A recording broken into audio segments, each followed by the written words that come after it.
Praise the lord.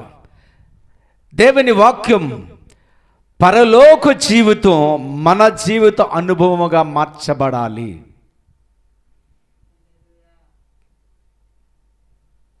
ఇది సొలొమోను రాసిన ఈ పరమ గీతములో ప్రేమను వర్ణించి, దేవుని ప్రేమ ఎంత శ్రేష్టమైందో వర్ణించి ఈ సొలొమోను రచించిన పరమగీతము 1వ అధ్యాయము 1వ వాక్యములో చదువుచున్నాం. ఈ పరలోక గీతమును రచించిన రాజగు సొలొమోను అనగా విశ్రాంతి లేదా సమాధానము కలుగు చేయవాడు. సొలొమోను అనే మాటకి అర్థమంటే విశ్రాంతి, సమాధానము కలుగు చేయవాడు. దావీదు దేవునికి హృదయానుసారుడు. దావీదు దేవునికి మందిరము కడదామంటే దేవుడు అన్నాడు, నీ చేతులు రక్తముతో కూడిన చేతులు గనక నీవు నా మందిరము కట్టడం కాదు, కానీ నీ కుమారుడు ద్వారా నా మందిరాన్ని నేను కట్టించుకోవడానని సొలొమోనుతో మాట్లాడాడు. సొలొమోను చేత నా మందిరము కట్టించుకుంటానని ఆయన వాగ్దానం చేశాడు దావీదుతో. సొలొమోను అనే మాటకు అర్థమనే సమాధానము.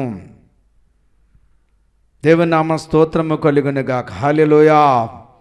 ఈ సరైన సమాధానము విశ్రాంతి కలిగిండునో ఆ మనుషుడు మాత్రమే పరలోక గీతము పాడగలడు. సమాధానం లేకపోతే పరలోకానికి మనము కనెక్ట్ అవ్వలేము. 2వ దినవృత్తాంతం 29:27 చూస్తేగా యెహోవా స్తుతిగానము ప్రారంభమైంది. ఎప్పుడైతే నువ్వు దేవుని ప్రేమిస్తావో స్తుతిగానము పాడతావు. ఎప్పుడైతే నువ్వు ప్రేమలో పడతావో దేవుని స్తుతించకుండా నువ్వు ఉండలేవు. హల్లెలూయా.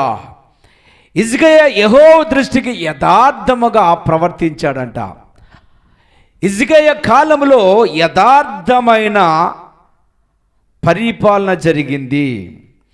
దహన బలులు, అర్పణల ఆరంభగుడితోడే బూరలు ఊదటం, ఇశ్రాయేలు రాజైన దావీదు చేయించిన వాద్యములు వాయించడంతోనే యెహోవా స్తుతిగానం ఆరంభమాయను. 2వ దినవృత్తాంతం 29:27 మనం చూస్తే గనక హిజ్కియా రాజు కాలంలో ఆ గానం ఆరంభమైను. హిజ్కియా యెహోవా దృష్టికి యథార్థముగా ప్రవర్తించును. యెహోవా దేవుని యందు బలము గలవాడు. హిజ్కియా కాలంలో అనేక కార్యములు జరిగింపబడి ఈ కార్యములెన్నో 29వ అధ్యాయము 3వ వాక్యములో అతడు యెహోవా మందిరం తలుపులు తెరిచి వాటిని బాగు చేసెను. అది దేవుని పట్ల అతనికి ఉన్న వైరాగ్యము, ఆసక్తిని బయలుపరచుచున్నది. హల్లెలూయా. దేవునికి పని అనేది ఒక వైరాగ్యముతో కూడినది. ఆ వైరాగ్యం ఎప్పుడు మనము వస్తుందంటే దేవుని పట్ల నువ్వు యథార్థమైన హృదయం ఎప్పుడైతే నువ్వు కలిగి ఉంటావో అప్పుడు నీలో ఒక వైరాగ్యము పెడతాడు. దేవుని తలుపులు మోయబడే తలుపులు తెరచి మరలా ఉపకరణములన్నీ కూడా బాగు చేసంట దేవుని యొక్క మందిరము స్తుతిగానము చేయడానికి మొదలు పెట్టాడంట. దేవుని నామ స్తోత్రము కలుగును గాక. హల్లెలూయా. నిన్న చెప్పుకునే వాక్య భాగములు ఏంటంటే రెండేసిగా మనం మాట్లాడాం. తోట రెండుగా ఉన్నాయి, సేవ రెండుగా ఉన్నది. కానీ ఆ సేవ నిన్ను బలపరిచే సేవ, నిన్ను బలహీనపరిచే సేవ. ఆ సేవ నిన్ను ఉన్నతమైన స్థాయికి తీసుకువెళ్తుందా? ఆ దైవజనుడు చెప్పిన మాటలు నీకు ఆదరణ కలిగిస్తున్నాయా అని మనం మాట్లాడుకో. ఈరోజు కూడా రెండేసి గుంపులుగా మనం చూడబోతున్నాం. ఇక్కడ హిజ్కియా కాలంలో యథార్థముగా ప్రవర్తించాడు. హల్లెలూయా. దేవుడు కోరుకునేది నీ నుండి ఏం కోరుకున్నాడు? యథార్థమైన హృదయం. నీవు ఎప్పుడైతే యథార్థమైన హృదయమును కలిగి ఉంటావో ఎవరికి అన్యాయము చేయలేవు, ఎవరిని దోచుకోలేవు, ఎవరికి నష్టము కలగజేయలో. ఎందుకు అలాగా జరుగుతుందంటే యథార్థ హృదయులు దేవునికి ఇష్టలు. హల్లెలూయా, దేవుని నామ స్తోత్రము కలుగును గాక. హల్లెలూయా, దేవుని నామ స్తోత్రము కలుగును గాక. హల్లెలూయా. అంటే దేవుని యొక్క వాక్యము మనం అర్థం చేసుకోవాలంటే జెఫన్యా 1:8 యెహోవా ఏర్పరిచిన బలిదినమందు అధిపతులను రాజకుమారులను అన్య దేశస్థుల వలె వస్త్రము వేసుకున్న వారినందరినీ నేను శిక్షింతును అని చదువుచున్నాం. ఇచ్చట అన్య వస్త్రములని చదువుచున్నాం. వస్త్రము స్వభావాన్ని చూపిస్తుంది. వస్త్రాల గురించి మనం మాట్లాడుతున్న అనేకమైన వస్త్రాలు ఉన్నాయి. నీతి వస్త్రము, ఉల్లాస వస్త్రము, రక్షణ వస్త్రము, ఇలాగా రకరకాలైన వస్త్రాలు చూసి ఇక్కడ ఏమని చెప్తాడంటే వస్త్రము దేనిని చూపెడుతుందంటే స్వభావము. అన్య స్వభావము కనబడినట్లయితే పరలోక పాట పాడలేము. అన్య స్వభావం అంటే లోకము పరలోకము రెండు కూడా కలవలేవు, ఎట్టి పరిస్థితుల్లో కలవలేవు.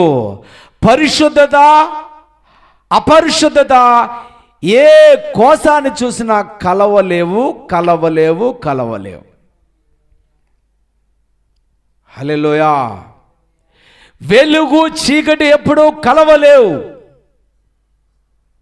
దేవుడు అందుకనే 2:2 వ్యత్యాసముగా ఆయన సృష్టించాడు. హల్లెలూయా.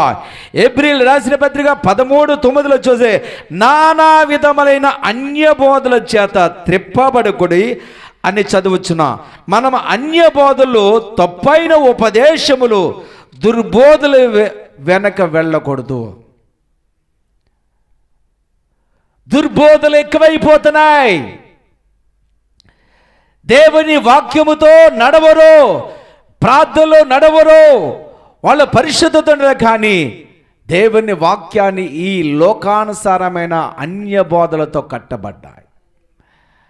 అయా వాక్యము స్పష్టముగా చెబుతుంది, భూమి మీద కానీ ఆకాశము కింద కానీ ఏ ప్రతిమను కూడా నువ్వు నమస్కారం పెట్టొద్దంటే ఈరోజు చర్చిల్లో కూడా అనేకమైన బొమ్మలు వెలిసిపోతున్నాయి. దేవుని వాక్యము ఎలాగ అర్థమవుతుంది? దేవుని వాక్యం ఏంటంటే నేను ఆత్మ సత్యమై ఉన్నాను. వాక్యము తప్ప దేని నువ్వు పూజించకూడదు. అది అన్య బోధల్లోకి వెళ్ళిపోతుంది. హల్లెలూయా. కీర్తన 114:1 ఐగుప్తులో నుండి ఇశ్రాయేలు అన్య భాష గల జనుల నుండి యాకోబు బయలు వెళ్ళినప్పుడు అని చదవచ్చున్నా. అన్య భాష అనగా ఎఫెసీ 5:4 ప్రకారం బూతులు, పోకిరి మాటలు. బూతులు, పోకిరి మాటలు సంఘానికి వస్తున్నారు. సంఘం నుంచి బయటకు వచ్చాక బూతి మాటలు, పోకిరి మాటలు, పోకిరి చేష్టలు చేస్తున్నారంటే వాళ్ళు ఏ బోధలో ఉన్నారో వాళ్ళకే అర్థం అవ్వట్లేదు. హల్లెలూయా.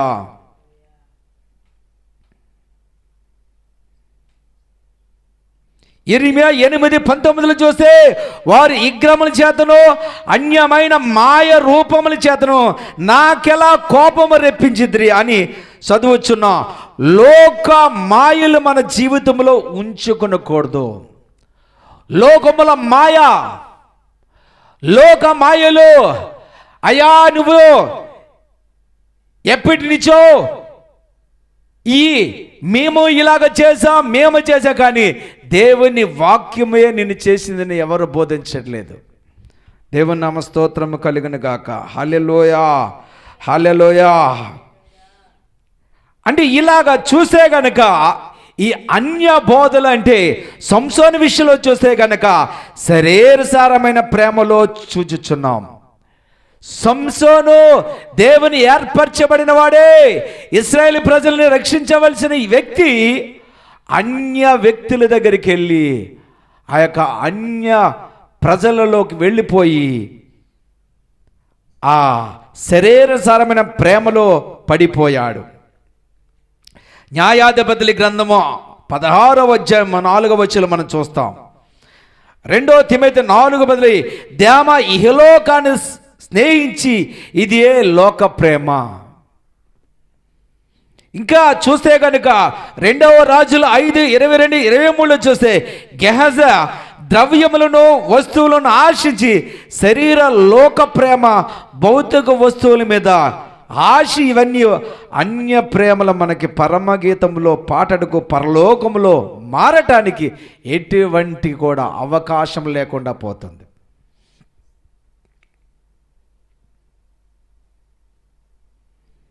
గెహజీ ఎంత గొప్ప వ్యక్తి అవ్వాలంటే ఏలియా దగ్గర ఉన్న ఎలీషా 2 ఆత్మ పొందుకుంటే ఎలీషా దగ్గర గెహజీ ఇంకా ఎంతో అద్భుతాలు చేయవలసిన వ్యక్తి ఈ లోకానికి సంబంధించిన ఆ వస్తువులు మనసు పెట్టి అతని జీవితాన్ని పాడు చేసుకున్నాడు. హల్లెలూయా. అంటే 2 గుంపులుగా మనం చూస్తున్నాం. మొదటిగా ఈ 2 గుంపులు ఎలాగ మనం అర్థం చేసుకోవాలంటే, మొదటి గుంపు అబ్రాహాము, లోతు ప్రతి ఒక్కరి జీవితంలో ఈ గుంపు అనగా అబ్రాహాము, లోతు కనబడుదురు. మీరు సరైన గుంపులో ఎన్నుకొనని ఎడల సమాధానమును పొందుదురు. అబ్రాహాము విశ్వాసానికి వారసుడు, లోతు అవిశ్వాసానికి వారసుడు.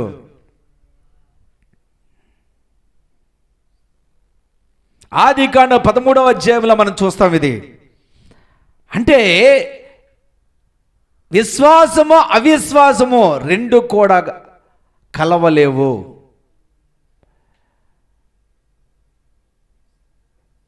అబ్రాహాము చూడండి, ఆయన ఎంత విశ్వాసానికి కర్త అయి ఉన్నాడంటే దేవునితో స్నేహితుడిగా పిలువబడ్డాడు. హల్లెలూయా. దేవుని నామ స్తోత్రము కలుగును గాక.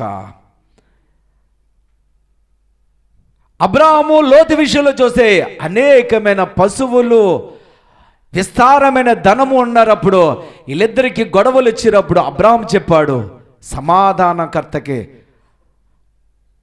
అయ్యా లోతు, నీ పశువుల మందల వారికి నా పశువుల మందరికి గొడవ రాకూడదు, నీవు ఆ పక్కకి వెళ్తే నేను ఈ ప్రక్కనకి వెళ్తేనే ఎంచుకోమన్నారు. అప్పుడు ఆ లోతు ఏం చేయాలంటే అటువైపు చూసి లోకానుసారమైన పచ్చదనాన్ని ఎన్నుకుని నేను ఇటువైపే వెళ్తానని సొదొమ గొమొర్రా వైపు వెళ్ళాడు. హల్లెలూయా. అది నీ కంటికి రమ్యముగానే ఉండొచ్చు, నీ కంటికి చూడడానికి అందముగా ఉండొచ్చు, కానీ లోతు కూడా అలాగే వెంచుకుని పతనమైపోయాడు. అబ్రాహాము యథార్థముగా ఆయన దేవుని మీద ఆనుకుని విశ్వాసముతో ఆయనతో కలిసి వెళ్ళాడు. అబ్రాహాము శాశ్వతమైన ఆశీర్వాదం పొందుకున్నాడు.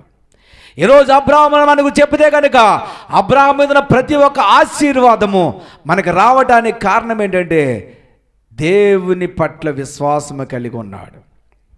హల్లెలూయా, హల్లెలూయా. ఇది రెండింటికి ఎట్టి విషయంలో కూడా అది కలవనే కలవు. 2 కొరింథీయుల 6:16 విశ్వాసికి అవిశ్వాసికి పాలెక్కడా. విశ్వాసి అవిశ్వాసి ఎట్టి పరిస్థితుల్లో అది కలవలేవు. చీకటికి వెలుగుకి సంబంధం ఏమిటి? హల్లెలూయా. వెలుగునకు చీకటికి సంబంధము ఏది? హల్లెలూయా. విడిచిపెట్టాలంట. హల్లెలూయా. దేవుని నామ స్తోత్రము కలుగును గాక. చీకటికి వెలుగుకి పొందిక లేదు. అది ఒకటి విడిచిపెట్టాలి.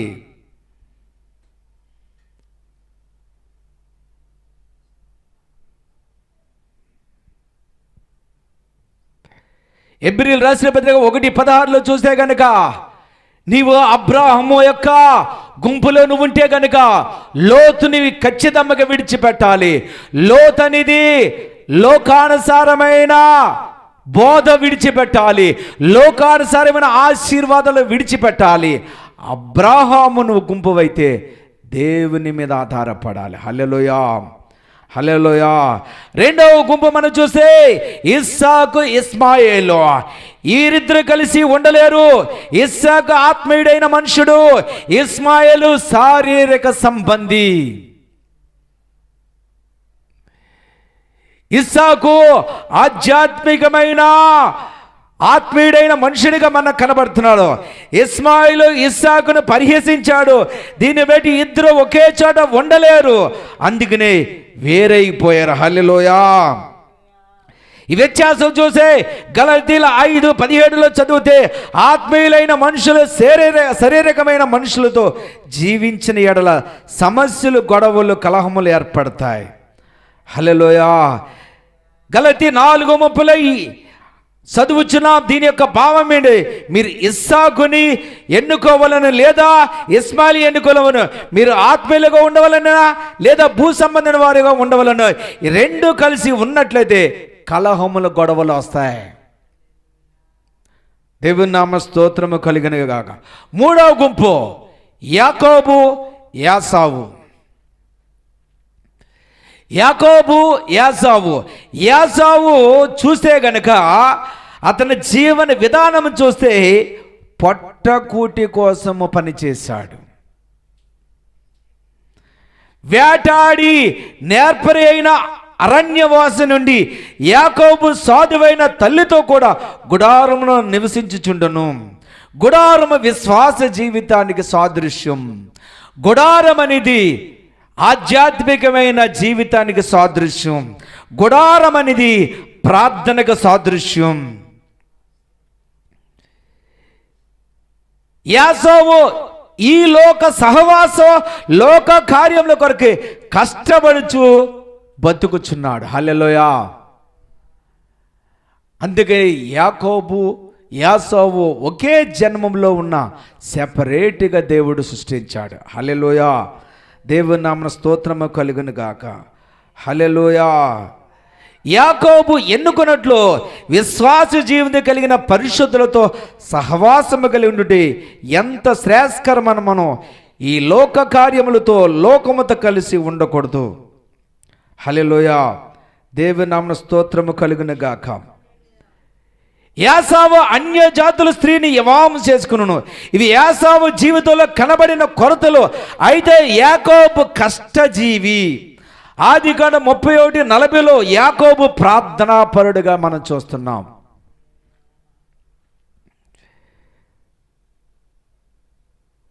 యాకోబు యొక్క లక్షణాలు మనం చూస్తే కనుక యథార్థపరుడు. యాకోబు అనే మాటకి చాలా మంది ఏమని చెప్తారంటే మోసగాడు.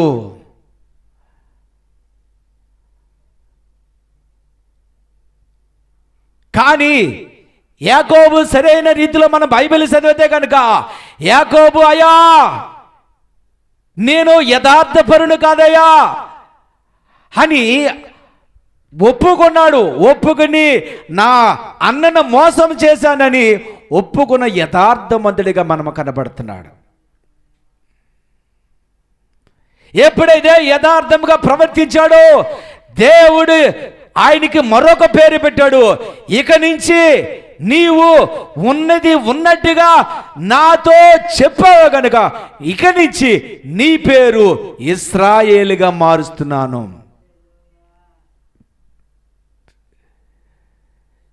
బైబిల్లో యాకోబుని చూస్తే గనుక యాకోబు అనేకమైన గుణపాఠాలు మనకు నేర్పిస్తున్నాడు. యాకోబు ప్రార్థనాపరుడు, యాకోబు యథార్థపరుడు, యాకోబు పట్టు విడవనవాడు. యాకోబు ద్వారానే దేవుని యొక్క ఉదయ నక్షత్రం వచ్చింది. హల్లెలూయా. యాకోబు నుంచే ఇశ్రాయేల్ ప్రజల జనాంగము విస్తరించబడ్డాది. కారణం ఏంటంటే రెండేసి గుంపులుగా మనం చూస్తున్నాం. నీవు అబ్రాహాము గుంపుకు చెందినవాడువా, లేకపోతే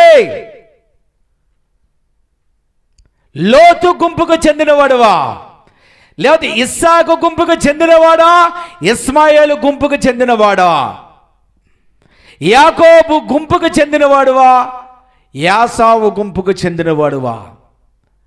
కానీ రెండు కలిసే ఉన్నాయి. ఇద్దరు కూడా దేవుడు ఎన్నుకున్నాడు. కానీ ఒకరేమో లోకానుసారమైన జీవితానికి కట్టబడ్డారు, ఒకరైతే దేవుని ఆత్మ సంబంధమైన గుంపుగా కట్టబడ్డారు. అందుకనే ప్రతిదీ కూడా చర్చిలే. ఆ చర్చి యాకోబు కనబడుతున్నాడా, లేకపోతే యాసావు కనబడుతున్నాడా? యాసావు అంటే లోకానుసారమైన ఆశీర్వాదాల గురించే బోధిస్తూ ఉంటారు ఎప్పుడు. వాళ్ళ యొక్క మనసంతా భూ సంబంధమైన వాళ్ళ దృష్టి ఉంటుంది. పరలోకానికి అనేక మంది చేర్చాలి. పరలోకం చేర్చాలంటే ఆసామజస కాదు. పరలోకం చేర్చబడాలంటే కష్టజీవిగా ఉండాలి నీవు. పరలోకం చేర్చబడాలంటే ప్రతి నిమిషం వణిక భయముతో ఉండాలి. ప్రతి నిమిషం కూడా ప్రార్థన జీవితము కలిగి ఉండాలి. ప్రతి నిమిషము దేవుని వాక్యానుసారముగా నువ్వు జీవించాలి. అలాగ జీవించలేకపోతే పరలోక మెట్టి కూడా నువ్వు ఎక్కలేవు. హల్లెలూయా.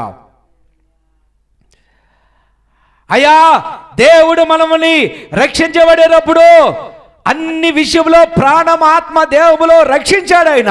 కానీ రక్షణ నువ్వు ఎప్పుడైతే నువ్వు కనుగొంటావో ఆయన మహిమపరచడం నువ్వు నేర్చుకుంటావు.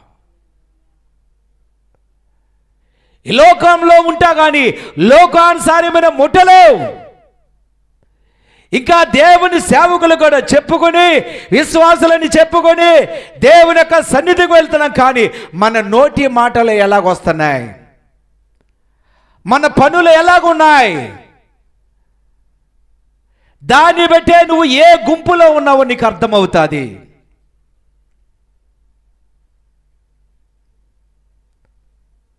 ఈ లోకములో రెండేసి అల్లేసాయి.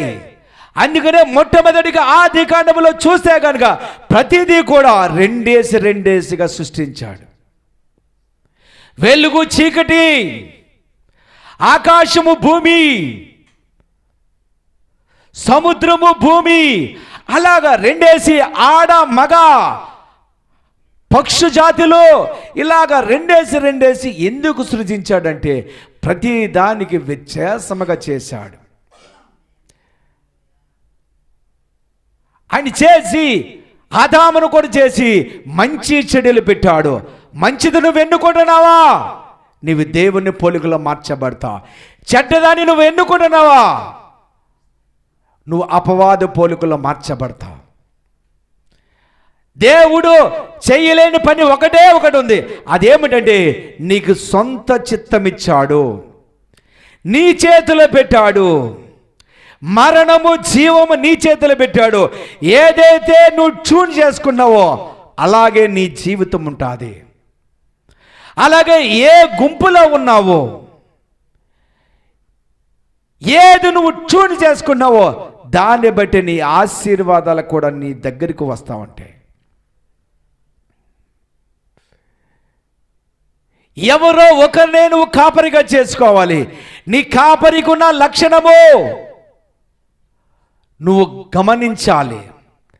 అందుకే కీర్తనగాడు చెబుతున్నాడు, నా కాపరి గురించి నాకు తెలుసు,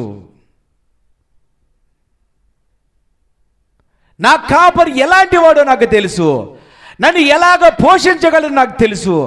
అందుకనే అబ్రాహాముతో ఏమి చెప్పాడంటే, అబ్రాహాము ఆది కాండం 24లో అబ్రాహాముతో ప్రారంభమయ్యి దేవుడు ఏం చెప్పాడంటే, అబ్రాహాము మీద ప్రతి ఒక్క ఆశీర్వాదము నా ప్రజలు అనుభవించాలి.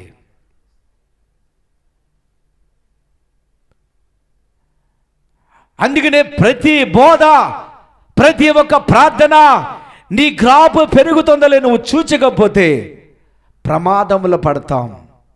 హల్లెలూయా.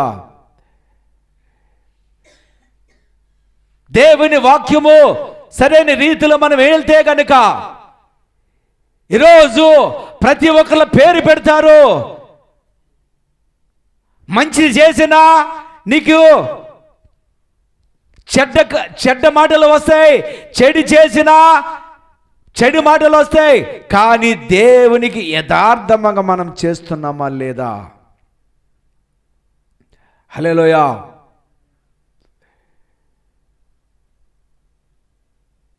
దేవుని నామ స్తోత్రము కలుగును గాక. దేవుని వాక్యమంతిని శ్రద్ధగా మనము ఆ వాక్యాన్ని మన హృదయములకు తీసుకోవాలి. మన క్యారెక్టర్ చాలా ప్రాముఖ్యమైంది. ఎన్నైనా మాట్లాడవచ్చు, కానీ క్యారెక్టర్ లేని సేవ, క్యారెక్టర్ లేని భక్తి దేవుడికి అసహ్యం.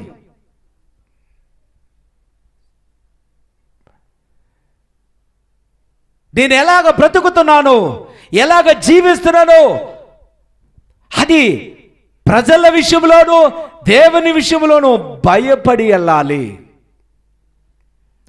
సత్యం అనేది భయపడదు. సత్యం అనేది అది ఎప్పుడు కూడా మారనిది. అందుకనే దేవుని యొక్క వాక్యం సత్యమై ఉన్నది. ఆ సత్యాన్ని చెప్పేవాడు సత్యాన్ని చెప్పాలే కానీ సత్యాన్ని అనుభవించకుండా చెబితే అది శాపము. ఒకరోజు ముందుకు వెళ్ళొచ్చు, కానీ ఆ పరలోక తండ్రి విషయంలో నీ చిట్టా తీస్తే నీ మరుగైన పాపాలన్నీ కూడా ఒకరోజు బయటకు వస్తాయి. ఆ రోజు తెల్లబోవాలి మనం. అందుకనే మనం ఏ గుంపులకి చెందిన వాళ్ళో అది చాలా జాగ్రత్తగా మనం గమనించాలి. హల్లెలూయా. ఈరోజు ప్రజలు ఏమంటారంటే, నువ్వు మంచి చేసేవని అనేవాళ్ళు కొంతమంది ఉంటారు, కొంతమంది నిన్ను దేశించేవారు ఉంటారు. ఈ లోకం అలాంటిది. నువ్వు బట్టలు వేసుకుంటే రాజకుమారుడు అనవచ్చు, సరైన బట్టలు వేసుకోకపోతే వీడి బట్టలు వేసుకోవడం కూడా చేత కదని అనొచ్చు. నువ్వు యథార్థముగా వెళితే యథార్థవంతులు అనొచ్చు, యథార్థముగా బ్రతకకపోతే ఈడు బ్రతికే అలాగని అనొచ్చు. కానీ మనం ఎలాగ వెళుతున్నాం?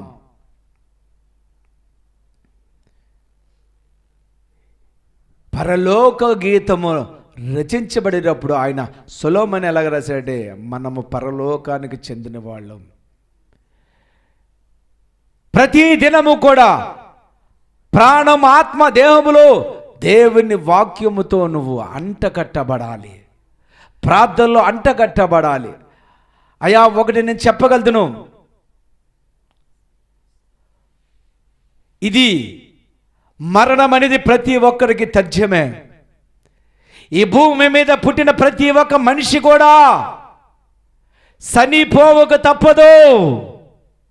కానీ యేసు ప్రభును నమ్ముకుంటే నీకేంటి లాభం అంటే, అది సూటిగా చక్కగా స్పష్టంగా చెప్పగలుగుతాను నేను. ఎందుకంటే నేను అనుభవించాను కనుక నేను చెప్పగలుగుతాను. ఏ మనిషి అయినా సరే యేసు ప్రభుని నమ్మడం వల్ల నీకేంటి లాభం అంటే, ఒకరోజు చనిపోయాక ఆయనతో పాటు మనం ఉంటాం. ఎలాగా ఉండగలమంటే, ఎలాగ పడితే అలాగ జీవిస్తే దేవుని దగ్గర ఉండలేం. ఆయన వాక్యానుసారముగా మనం జీవిస్తేనే ఆయనతో పాటు ఉంటాం. హల్లెలూయా. ప్రతి నిమిషం, ప్రతి సెకండ్ కూడా మన బట్టలు ఎలాగ వేసుకున్నామో దుమ్ము పడుతుంది, ధూళి పడుతుంది. కానీ అదే బట్టలు వేసుకుని మనం ఉండగలుగుతామా? ఉండలే. మరలా వాష్ చేసుకుంటా, మరలా ఆ బట్టలు మరకబడి కూడా కాపాడుకుంటా. అలాగే నీ రక్షణ అనేది ప్రతి నిమిషం కూడా కాపాడుకునే ప్రక్రియ. రక్షణ అనేది ఉచితమే, కానీ పరలోకం అనేది ఉచితము కాదు. ఆ పరలోకానికి వెళ్ళండి, ఆ రక్షణ నువ్వు సరైన రీతిలో నువ్వు కొనసాగించాలి.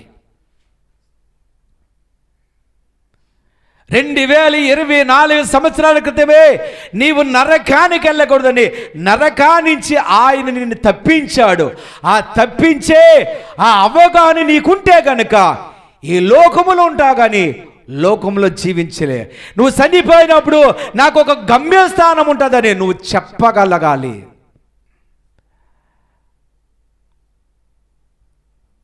నాకు దేవుడు ఒక ప్రత్యక్షత ఏమిటంటే, చనిపోయినప్పుడు మరణానికి ప్రతి ఒక్కడు భయపడతాడు, కానీ యేసును సరైన రీతిలో నువ్వు అర్థం చేసుకుంటే మరణం అనే దాన్ని నువ్వు ఏమీ చెయ్యలేదు.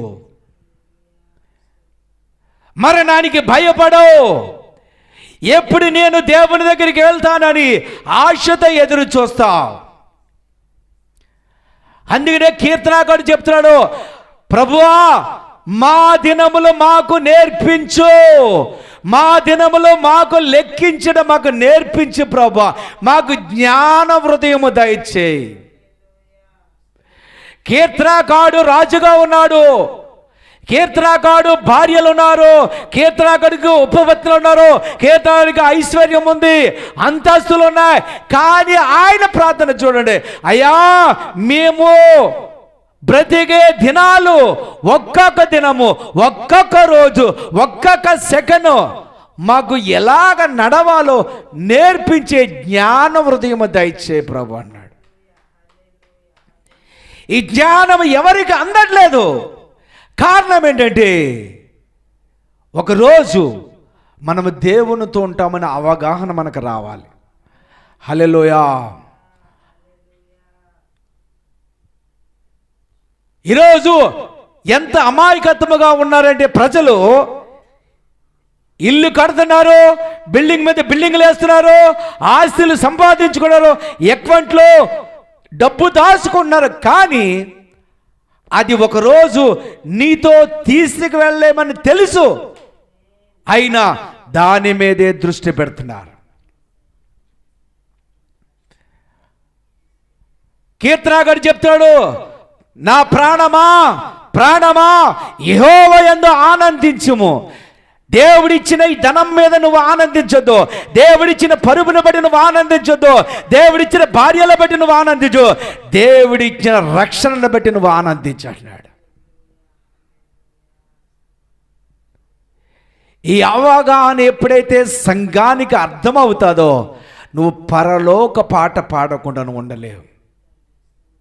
హల్లెలూయా.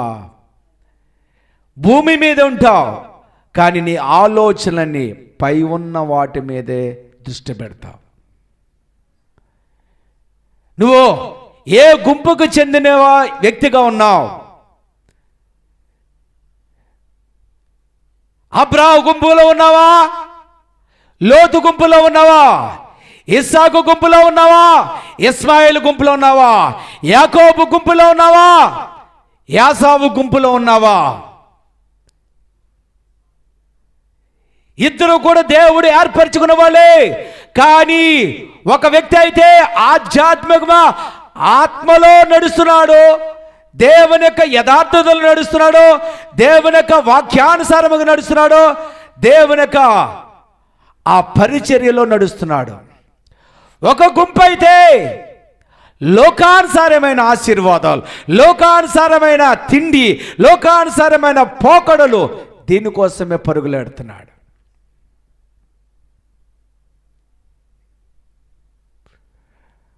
అందుకనే దేవుడు ఈరోజు ఆయనంట పరలోకం నుంచి ఆయన కను దృష్టి ఎవరిని చూస్తాడంటే యథార్థవంతుల వైపు చూస్తుందంట.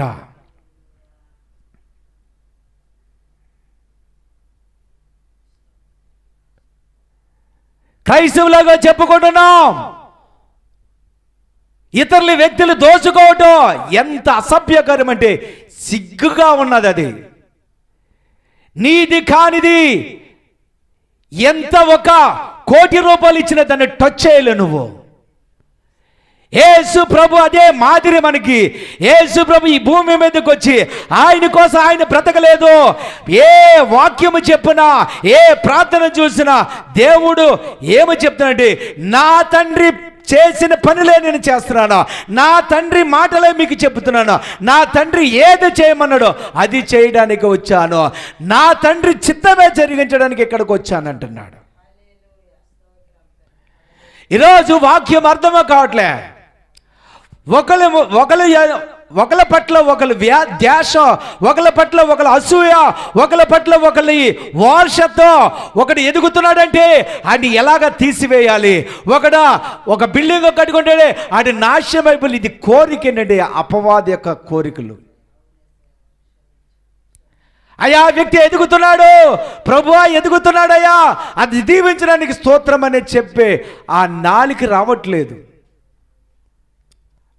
హల్లెలూయా.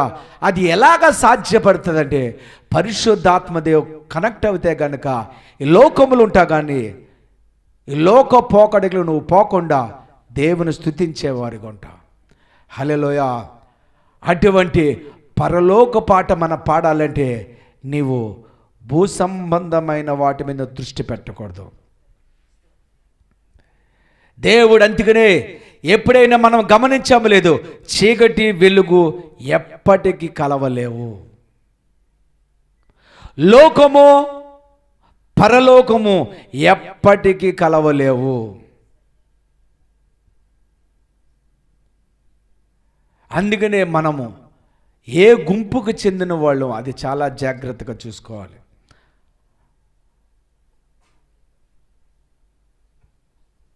మనం అటువంటి ఆ గుంపుకి మనం వెళ్ళాలంటే మనం ఏం చేయాలంటే దేవుని వాక్యమే మనకి సాదృశ్యం. నీ జీవితంలో నువ్వు ప్రకాశించాలంటే ఒక జ్యోతి ప్రకాశించాలంటే తైలం ఉండాలి, నూనె ఉండాలి.